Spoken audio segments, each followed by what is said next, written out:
Old testament మనుషులకు యాజకత్వాన్ని దేవుడిచ్చాడు. అదిగో యాజకుడు నిలబడి ఉన్నాడు చూడండి. అక్కడ యాజకుడు దీపాన్ని వెలిగిస్తాడు, రొట్టెలు బల్లను సరిచేస్తాడు, ఏంటి ఆ ధూపం వేస్తాడు. ఇవన్నీ ఉన్నాయి. ఇవన్నీ క్రమాలు ఇప్పుడు లేవు. అవన్నీ క్రమాలు ఇప్పుడు లేవు. ఇప్పుడు ఏమున్నాయి?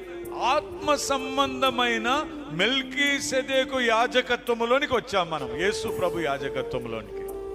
చేతుల తల్లిలో చెప్పండి, గట్టి చెప్తా హల్లెలూయా. యేసయ్య నూతన నిబంధన జనులుగా చేసే. ఓల్డ్ టెస్టిమెంట్ పాత నిబంధన జనులు పశువుల రక్తం. కొత్త నిబంధన ఇదిగో సిలువలో కార్చిన యేసయ్య రక్తం. మీరు సంవత్సరానికి ఒక్కసారి భోజనం చేస్తారా? మరి ఒక్క సంవత్సరాన్ని ఒక్క పూట తింటే సరిపోద్దా? అంటే మనం ఆకలేసినప్పుడల్లా మనం తింటున్నామే.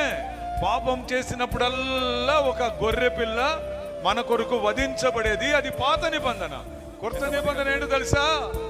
ఒక్కసారే యేసయ్యా నా పాపములు క్షమించయ్యా అని కన్నీళ్లు కారిస్తే యేసు రక్తం మనల్ని జీవితాంతం కడిగి పరిశుద్ధపరిచిందే.